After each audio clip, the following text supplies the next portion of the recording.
a few moments on the special subject of Tu B'Av. Go to tubavtogether.com to find out much more.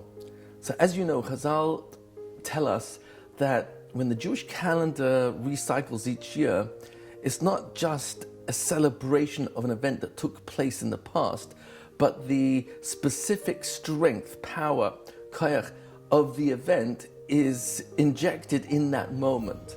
So Tu B'Av, famously, is that time when thousands of Jews laid in graves that they had just dug, and they were expecting to not necessarily wake up the next morning as part of the 40-year decree in the desert.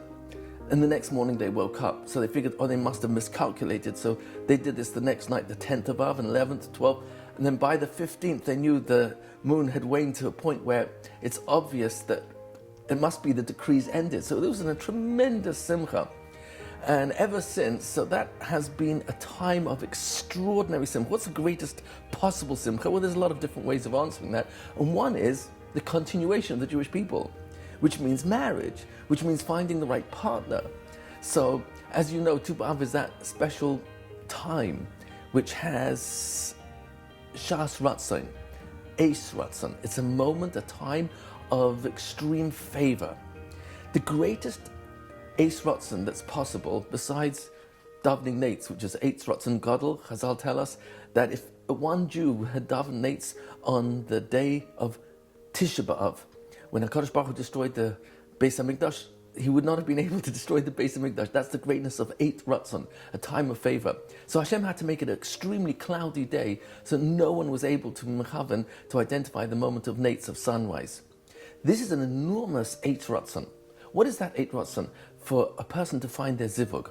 So we know typically we daven. It's a time for davening for our correct partner. But here's where it gets really interesting. Tefillah, as you know, has three components. Component number one is shevach, praise to Hashem. Component number two, hoidah, gratitude, thank you. And the third one is bakasha, requests. If you take an analysis of the entire liturgy of our Siddur, you will see that the percentage proportion of Shevach and Hodah takes up about 96% of our entire davening. Maybe 3 or 4% is actually bakasha, requests. Most of it's gratitude. So Hannah, the famous mother of Shmuel Hanavi, who was considered equal to Moshe Rabbeinu and Aaron HaKohen combined, Hannah, what did she do right to find the ability to bring a child into the world when she was barren? And Chazal say, we say the words, Ein Tzur Kelokenu, there is no tzur, no rock like our power, Hashem of all powers. Those words come from Hannah. They're in part of our liturgy. Every morning we say, Ein Kelokenu, Ein Kelokenu, Ein Tzurenu, there's no one like our, we say every day in Moedim, who is Tzurenu, Tzur Chayenu, he is our rock. What does that mean?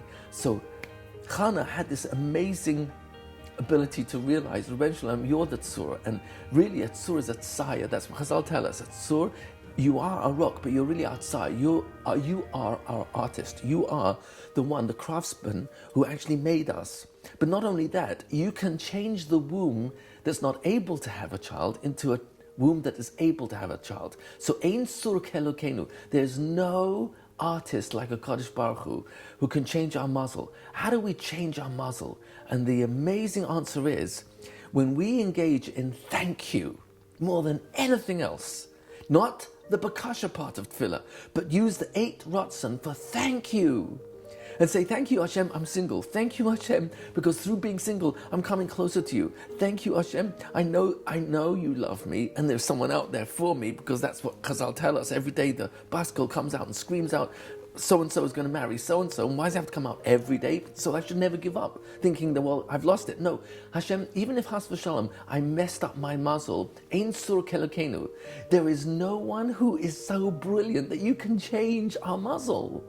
How do you change muzzle? The greatest way is Tfilas Hannah, who was so grateful to Hashem that he was bringing her closer and closer to Hashem through her tsa'ar. Tzur and tsa'ar is also related, meaning to say this is an Eis Ratzon. We can daven harder and harder for the right person. But guess what? The most powerful part of tefillah is not the bakasha, it's hoidah. Because when we thank you, Hashem, for the chelik that I do have, then whatever might be written against me that I'm not deserving of yet finding my right zivug, or getting rid of this illness, or getting rid of this debt, or whatever it is that I'm suffering, God says, oh, you're grateful to me? You're saying thank you to me for the ra, for the things that are seemingly bad in your life? You know, you don't even need to do tshuva. You've done tshuva me'ava because you're saying you love me. The most powerful et ratzon is to be grateful to HaKadosh Baruch Hu. That's the power of Tu B'Av. To talk to Hashem and say, I love you, I thank you, and list as much as you possibly can. And I end, take a look at Rabbi Shalom Arush's new book, Garden of Miracles. Say thank you and see miracles. 190 stories of people who engaged in the thank you part of tefillah and not so much the bakasha, the requests, and saw miracles.